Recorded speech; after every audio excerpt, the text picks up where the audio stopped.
Alright everyone, welcome for another episode of our Nuncio Fox Bad Frequency channel. As you can tell, it's been a little bit different because there's a game playing on. This is me playing Mad Doctor. So once again, I'm here with Kevin once more. Yo yo. And we're just here to do our standard discussions today. So, it's, as imagined, we had the bear virus that's been going around. We are now actually less than 2 weeks away from hearing more information about the non-ancestral places of reopening up. Don't think it'll happen in 2 weeks. Personally, I don't. But he's got money. Yeah, well, pretty much. Yeah, because you can't really sit there and say, hey, 15th, and then not deliver on 15th. I imagine it also works as a good way for distractions. Which in a way it does. I mean, I'm not gonna lie, I have my moments. I wish I could go back. I wouldn't mind making my trips to Element just to pick up material. Do it online. It's still shipping, Yeah, I think. Oh yeah, you can still order, depending on what you're ordering anyway. Well, yeah. There's also a little part of me that just wouldn't mind just making that excuse to just do the walking and going down. Yeah, to be fair, I miss playing games. I was saying to the wife the other day, I just really want a game. I want to roll some dice, shoot some tanks, chop some infantry up. This is really difficult, obviously. You can't. I can't remember the last game I had, actually. Oh yeah, I guess I make Ben with my demons. I tabled this salamander army. Oh, I think I remember meeting him. Yes, last time I remember that. Even close. Oh man, that must have been brutal. I think the last game I can recall, I believe it was fighting Sack, Spouse and Sons, and that was actually quite long before even the lockdown. So was that before or after you last came around mine for a game? I believe it might be after your game, after yours, because I was playing his Guard of the Crimson King army. You can imagine that was scary, but I actually pulled it off only because it was a Terminator army v a Terminator army, and in my case, my power fists worked better than his chain fists. Just a case of him rolling 2s and 1s in it for his saves. That, and because Power Fist works better on 2 wounded models than the Power Fist does on a 1 wound model. I also had those. So it works the same, doesn't it? Oh no, because every time you kill a Cybernetic Terminator, that's 2 to combat res. Whereas you kill 1 Terminator, there's only 1 combat res. So before you know it, you're sitting there all the time going, well, I'm going to win combat res either way. Yeah, who picked that? Then top it up where I've been playing around with the stasis grenades, so at the very least I know we're striking at the same time, but I got the higher weapon skill advantage. Yeah. So stasis grenades are alright actually, quite like them. They are very useful. It's more the weapon skill drop I think is the most best part of it. Yeah. What can any grenade launcher take a stasis grenade? Yeah. Or is it characters? It just has grenade launchers and it just has grenade launchers really. So yeah, you could just fit every single. You could almost fit every model you can get a grenade launcher with a stasis round. Sorry. So it's like buying different ammo types for. Pretty much similar to like the acid heavy bolt rounds. You could just, as long as you got the weapon, slap the ammo on. Yeah, flak grenades, flak rockets, and all that sort of stuff. Oh as long as you've got the weapon, you can take the extra type of ammo. That's fair. So I have to say I've never once had a chance to try and use a stasis rocket round. Because you have like a missile launcher version as well, but it's only 24-inch range. And is it still heavy? Heavy still, because it's a rocket launcher. And the only time I can ever see it working is either on a dreadnought with the dual rocket launchers, or the destroyer squads, and you have the suspensor rounds on the suspensor missile launchers. Then the suspensor would reduce the range as well. Yeah, but if you At that point, if you can buy a grenade launcher, just buy a grenade launcher. Because then you have stage 24. Yeah, that's where it only gets a little bit tricky. So missile launch is the only time the only thing I can't think of. But that was the last game I had against him, and frankly as well, I mean, it's one of those things though. I couldn't harm Magnus. Magnus had it's that -1 to hit with Magnus just makes a real difference. Still hit him on the stick. Yeah, you hit him on hit him on 6 with most of my guys, but it's still like by that point you're missing a lot, and to do very little damage. Well, once you get a line up. I think Primarch should be agreed upon, to be honest. Not like the old special characters from 3rd edition. You need your opponent's permission to run them. I think Primarch should be a little bit like that, and then maybe make them a bit cheaper. My only concern about that is so many people can easily say no to it, which is always difficult. Yeah. That's my only problem. It could just be decided by the event organizer, couldn't it? Yeah. That's my only time. That's my only time I have uncertain about it. That's why I don't mind it if we continue the Lord of War thing, where you need a certain percentage. Because you sometimes you'll get like the most power hungry gamer who doesn't want to lose, so he'll say no to anything that he thinks will give him trouble. Yeah. Well, you can't have a support squad with plasma guns. I keep looking at Volkites. I do love Volkites. Just every Volkite, I'm just looking at it, it's like, I want to stick them somewhere, I want to stick them somewhere, I want to stick them somewhere. And it's just a follow through from those Shapeways, Calivers, Culverins that go on box dreadnoughts, really nice. Oh yeah. Yeah. I told you about the Calivers. No, the only Volkites I've got in my entire army would be my Tartarus Terminator squad. Well, there's that one I have on my tactical support squad. This is the Volkite Calipers.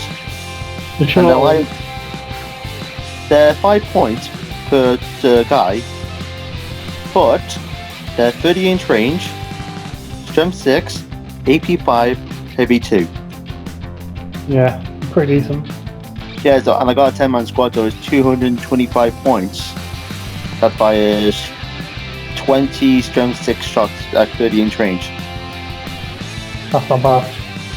Yeah, and it's a still troops choice, so set him on an objective, cook people.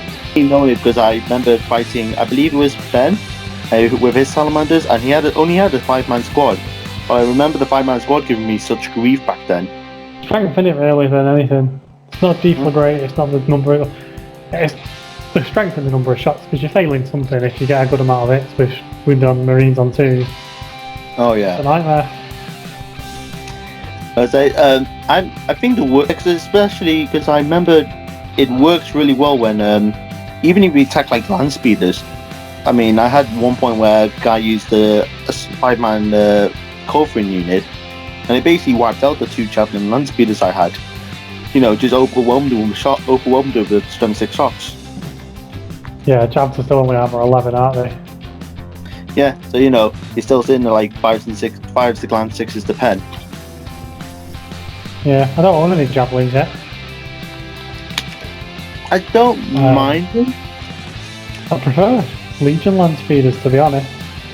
Yeah, it's one of the. I think standard land speeders have grown more on me, because I used to think I think with Javelins, I kind of fell for the whole they got big guns on them, yeah, and all this such. And then there's times when I played them in game and thought they're kind of not making that 150 points that I kind of wanted to imagine they would make more.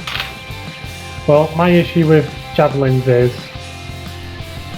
the side weapons are both anti-tank, right? Oh yeah. Fragments, missile launchers, or las cannons. So if you take a multi-melter on the gunner on the front, you're going after tanks. Tanks that you want to be going after they're generally going to have armored ceramite, so the melter becomes useless anyway.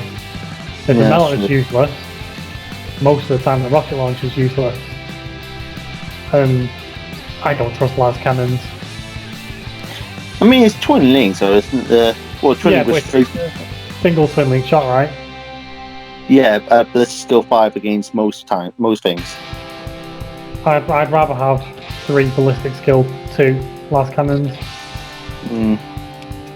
But yeah, just the grab backwash and the +1 armor point, it's not worth almost over 3 times, about 3 times the cost for the basic land speeder. That's if you don't do any upgrades. That's shit. Plus, land speeders can take grav guns, which is ridiculous. Absolutely ridiculous.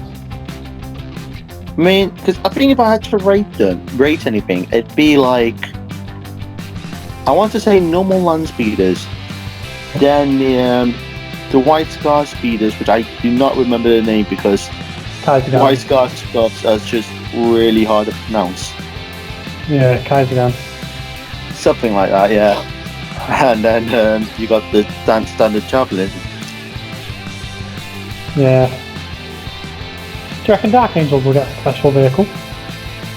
I don't think so, because the idea is that in the current Right of War it's called the Proto Raven Wing, so it's the idea that the Raven Wing in the Heresy is kind of decided to be new. Could still happen. There's not many legions with special vehicles. I can name. Let me 4, think. and one of them's a 2 of them are special characters. Oh, and I know stuff. Super heavy that you need to take a Primarch for, so no, don't count. Because you could say you got the Wordbearer's Galp Warbeck Dreadnought. Oh yeah. You can say the Thousand Suns Psychic Dreadnought is kind of a unique one. Yeah. Well, yeah. The Blood Angels Incandescent Dreadnought. The Raven Guard Special Storm Eagle. So it's more than I thought then. Yeah, there's a couple, but not. Got 2 special character dreadnoughts. Yeah. Tormentor, the Atos Theos. Blood Angels have a dread, Word Bearers have a dread, Thousand Suns have a dread. And then you've got Bray, is it Cassius Draco? And Ancient the Special Salamander Box Note. Yeah. I'm not sure if he's actually a Heresy one or... No, the model is... it's because I know it's originally... It was Bray Ashmantle. Yeah. But it just was like, change his name, give him different rules, stick him in Heresy, which works fine. Yeah, it's a really nice model. And then Ancient Millenor, which doesn't have a model, but it's there. Yeah, Rylan, because they... I think most of the time people just use the standard Emperor's Children Dreadnought. It's fine, works perfectly well. Yeah. It's a weird way. In a funny way, you could say he got a model before Saul Tarkus did. Yeah, because when you bought the bundle for it, it came with the war gear that Rylanor, whatever, that he has in his Codex entry. So yeah, technically speaking, yeah. But I actually had a big talk with somebody, and I actually had to tell him about one of our previous conversations about how we were checking how many special Legion units each Legion's had. I was pointing out like how Death Guard only had 2 special units, and then like Thousand Suns, Ultramarines and Space Wolves are having like 4 to 5 special units. Yeah, I think Death Guard definitely needs something new.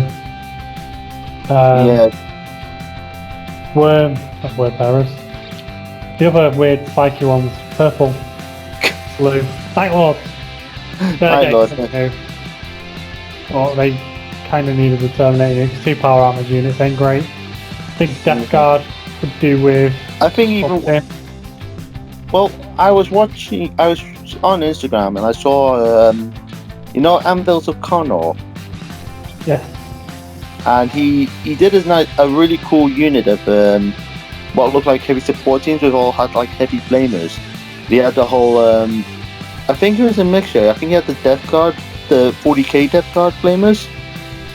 So he had the big bulky backpacks on, the one-handed flamer.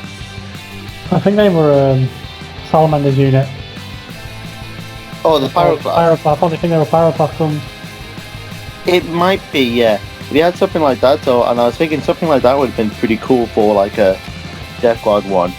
All you have to do is like say, give them torrent poisoned flamers or something like that. I think that'd be a bit ridiculous. Well, in fairness, the Great poison torrent flamers would get really ridiculous really quickly, especially against militia, solar auxilia. It would. Well, even if you just say like a 6-inch range torrent. So it's like, because I know you can't say 12 inches because then you'd just be driving mad, but something along those lines. Maybe. There's a thought. But yes, we got the whole lock situation that questionably could be loosening up.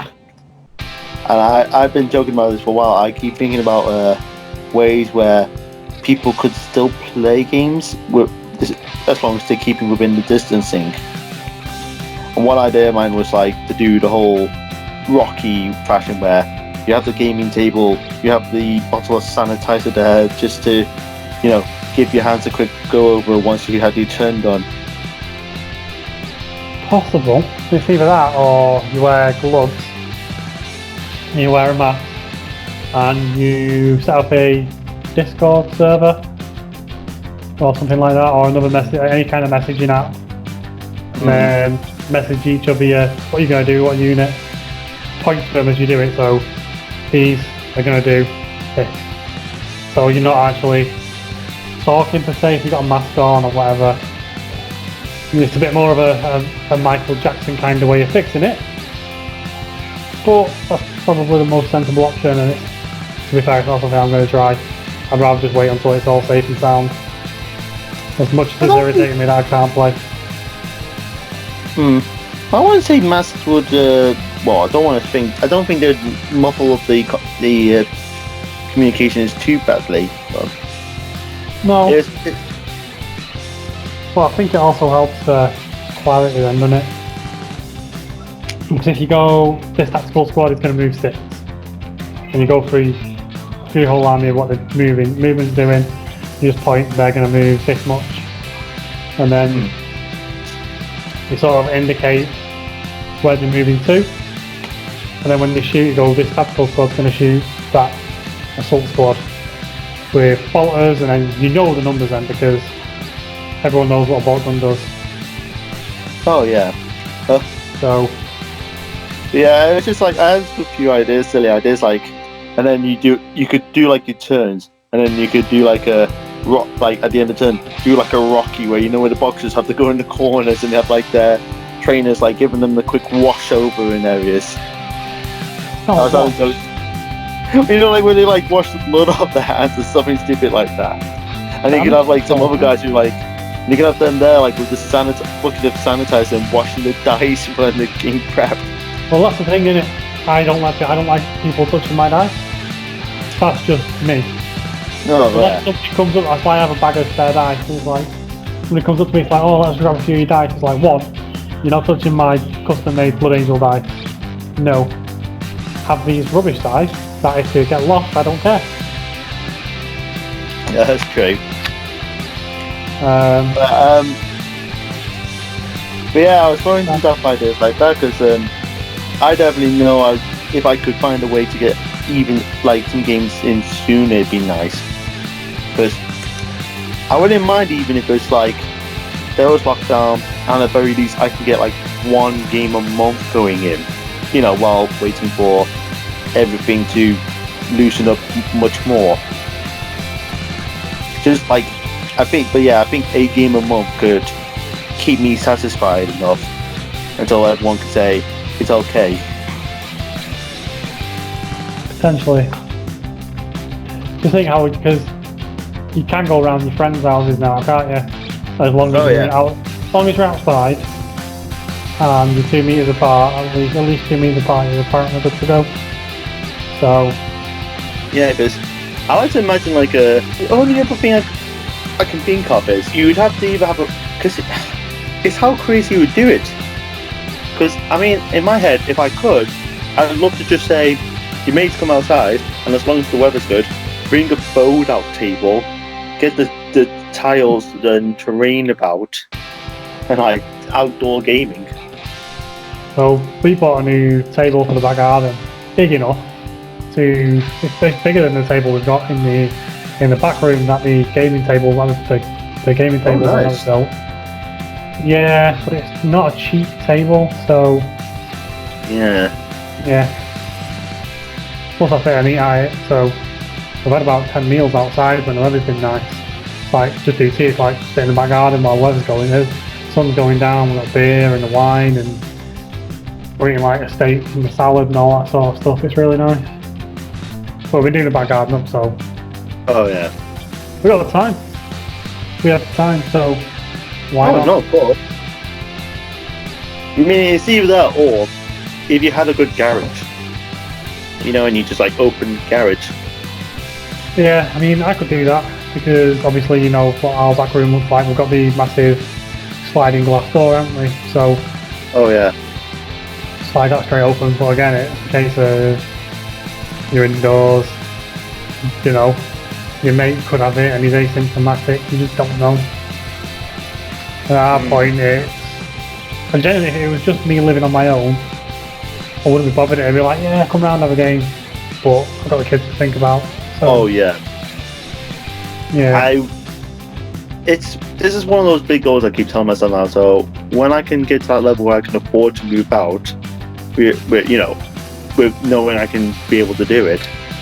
And one of the main things I wanted to do is to make sure I can make some form of gaming space. Yeah. Save up for a bit and get a mortgage. Well, it's what I've been trying to do. So I have it's been saving on the side. In a weird way, the lockdown's helped me save on the pennies in some fashion. Yeah. I had a different idea for a different type of Zone Mortalis board earlier. It's probably not a new idea, but trench network. Oh yeah, so like the fully modelled board. Yeah, fully modelled board. You can build bunkers into it that can be the rooms.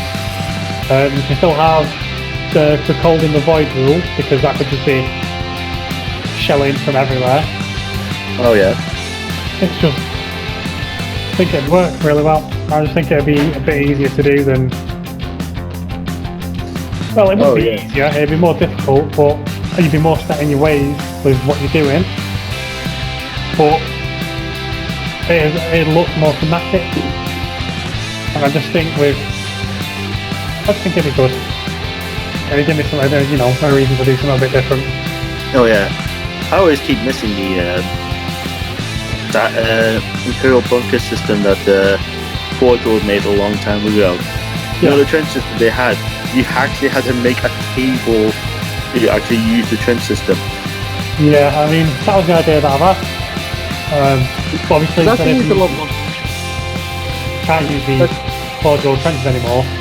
But if you get the inside of the Games Workshop crate, the shipping containers, and you just make a cast of the bottom and the sides. You put them down, make a cast of the bottom and the sides, do a bit of plastic card detailing, then you cast them.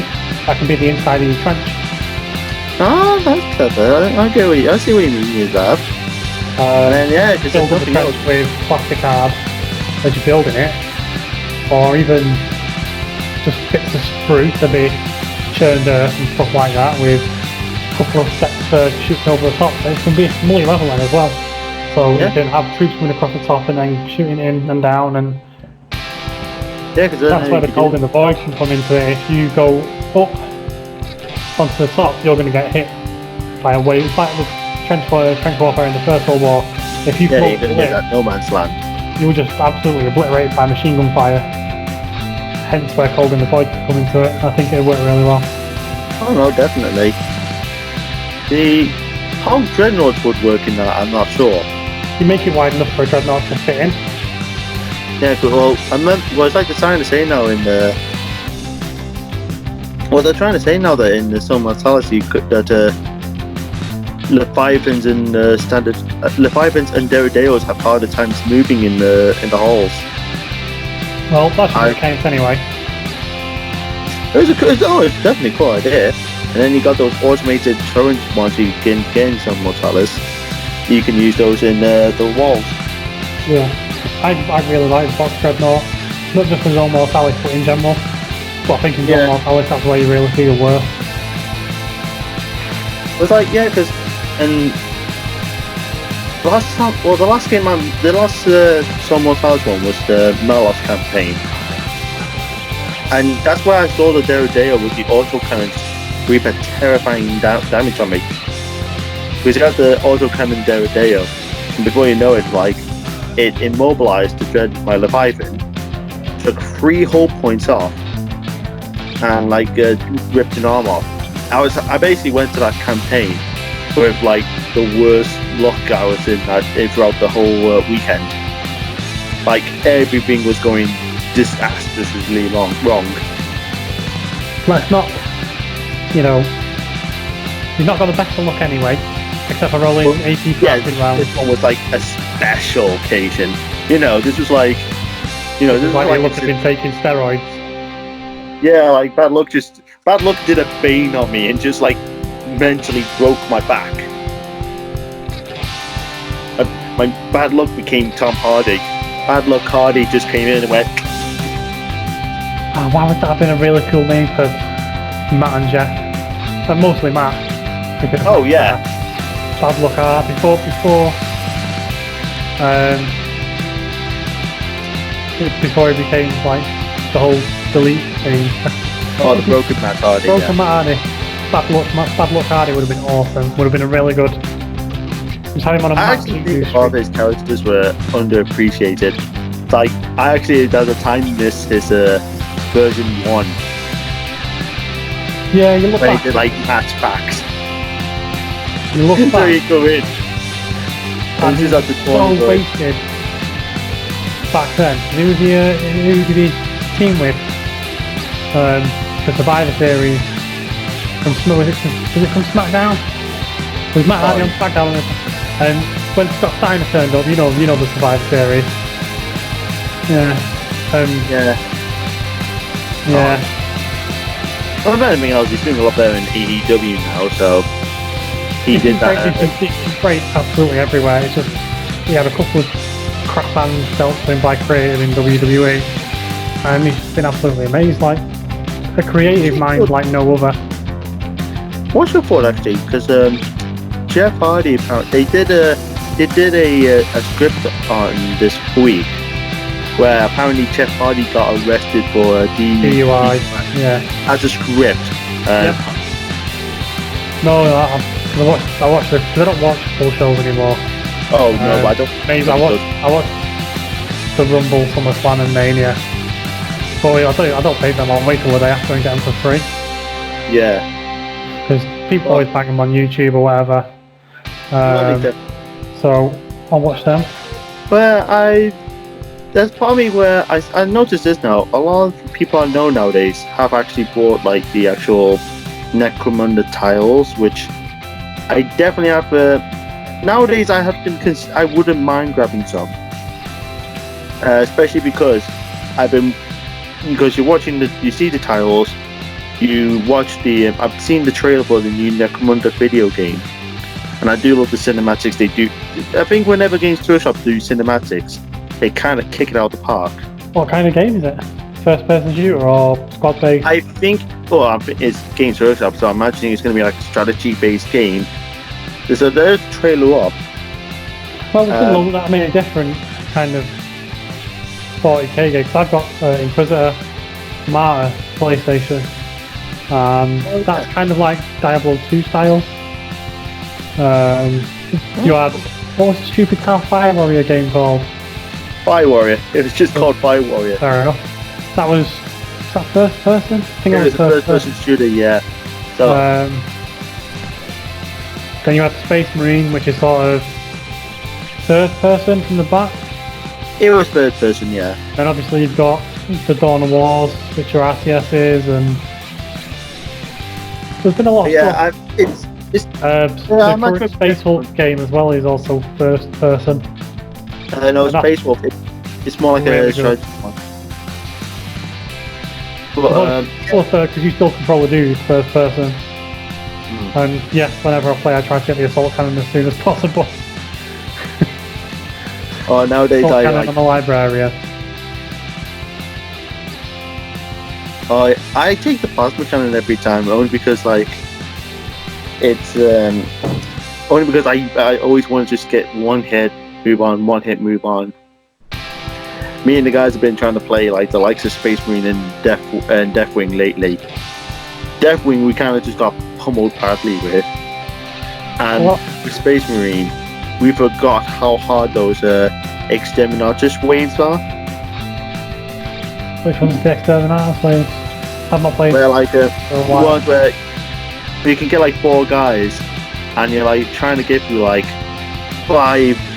4 rooms with 5 waves of enemies every time. Yeah. And we got to the one of the levels is a Space Hulk with orcs, isn't it?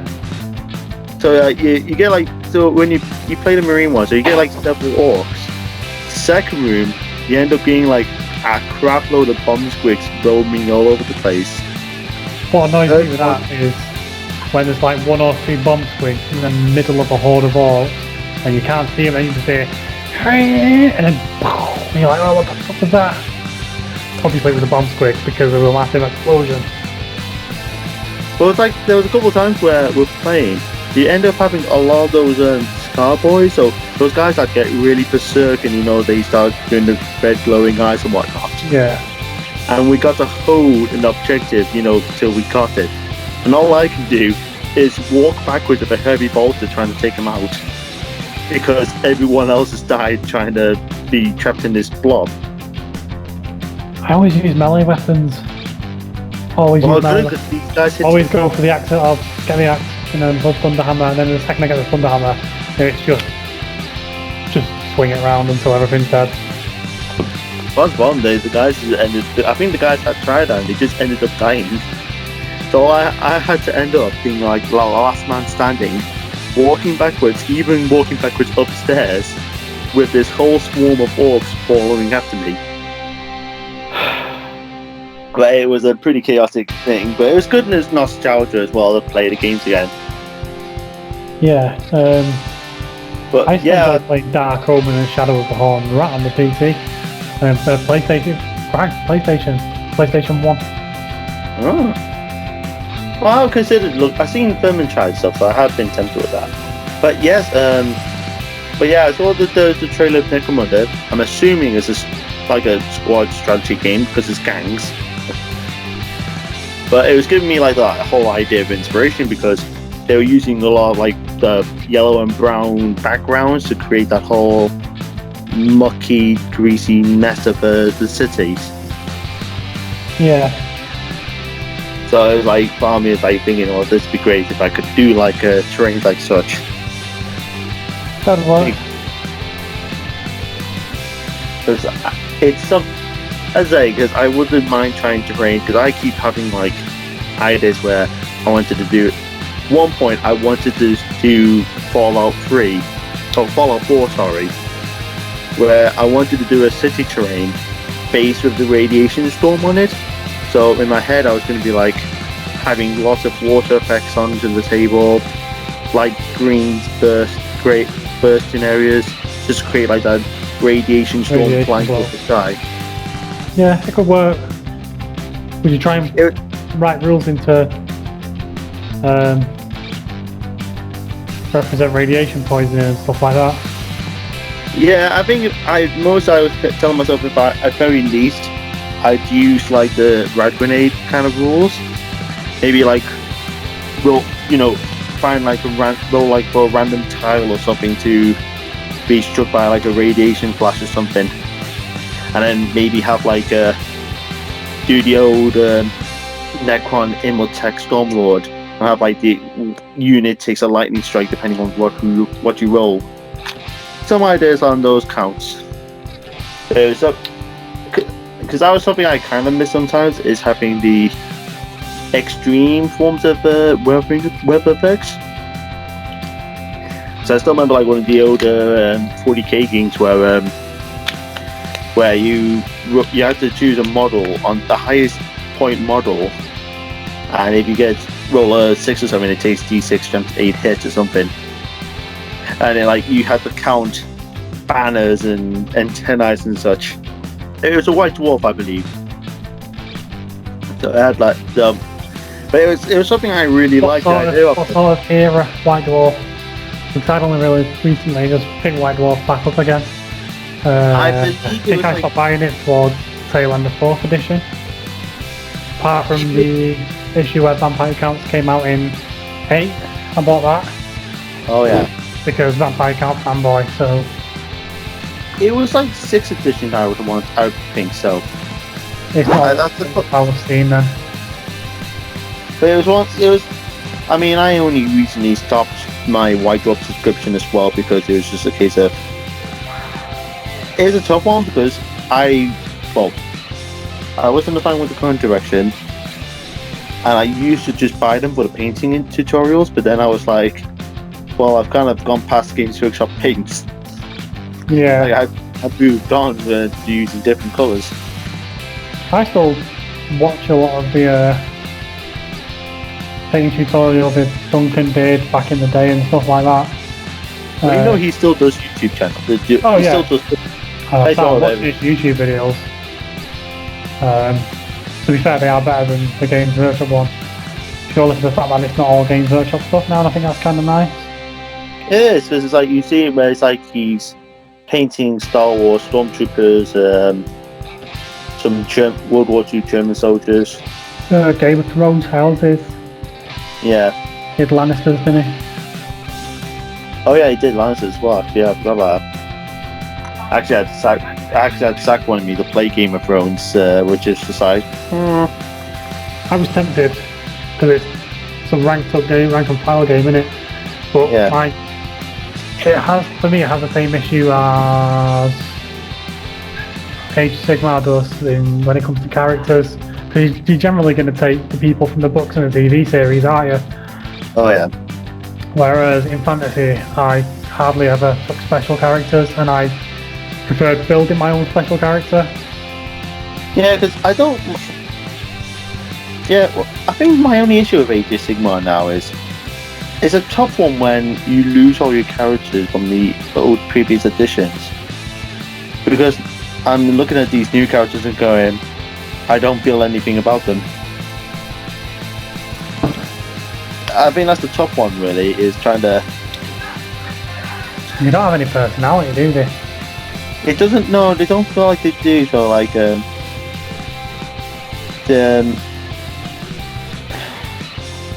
can't even name any of the Stormcast stuff. I think they got like one female Stormcast character, a wizard guy who rides a flying creature. Yeah, but it's special characters, isn't it, that got... Oh yeah, well that's I mean they're defining. If you look back at the older editions of Warhammer, there was stories of Grom the Paunch and Elfarion. You had obviously the Vampire, you had the Von Carsteins, Ark and the Black. I think the issue was, but the ones that were peak for me were Gotrek and Felix, because they had novels and novels and novels of story. I've spoken about the Gotrek and Felix novels with a couple of mates for hundreds of hours, and it's brilliant. And then you've got things like the character like Mala Starblade, who are amazing. Probably one of the best well-written, especially like antagonist characters, just in the history of games, in the history of Black Library novels.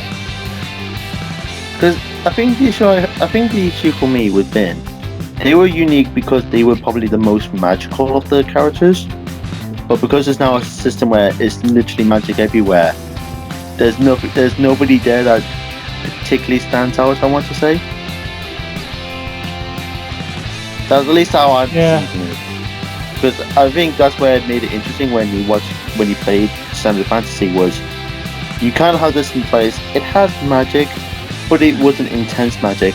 But then when you had your particularly strong characters who held as much magic as the can. Yeah, but that was my area. Bit of a fantasy preamble. We might have to start doing some old world stuff in the future. Yeah, I'm already following. When the square bases come back. I'm already batch building on that already. I'm gonna do vampire counts again, but I'm gonna use some of the Nighthaunt stuff. That'll work.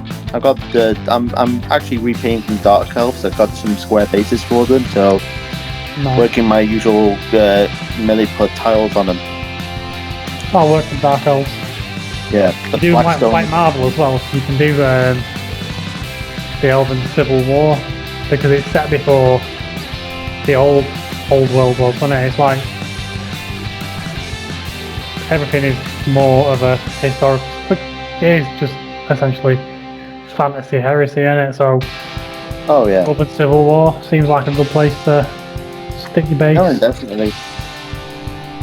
Alright, and I believe that's our time for today. So hopefully we'll try and get some more information and news soon once we find out what's going on. I actually tried to email them. I tried emailing Warhammer World and got like the automatic message. So hopefully next week we'll get some more news. And I hope we'll catch you all again for the next episode. Hopefully. Yeah. Hopefully aliens haven't invaded, or we've not been hit by an asteroid, or we've not suffered some kind of solar flare that shuts down all electronics. Because the way this year's going, who the fuck knows? There are like some persons in there going, "Can 2020 get any worse?" Well, I'm actually the next thing that goes wrong, I'm going way out of left field with this one. The hollow earth that we live on fractures and we all just sink into the core. When that happens, I'm just sitting on my roof and drinking while it sinks. Burning buildings with a cup of tea, this is fine. Yeah, just go out very Britishly. Well, next time I do have a new list that I want to talk about a bit. Oh, nice, yeah? Well, yeah. Definitely consider. The tactical one. Yes. God, I forgot about that. I actually forgot about that. The core of it is done. It's the heaviest sort of side of it that took a bit of tweak. Yeah, I get you. Because it's like, obviously, like I was saying, the Dreadnought, I'm really big on the box Dreadnought at the minute, and I kind of like box Dreadnoughts, and it's like, things in Dreadclaw drop pods, and then it's like, what can I do? And then Predators with assault cannons crept into it, and it ended up becoming mechanised, so then I stripped it back down again, and it was just like, shitloads of dudes. Just go for shitloads of dudes. But there is a bit of variation in there, so we'll talk about that another time. Okay, well thanks everyone for joining us, and we'll catch you again next week, guys. Take care.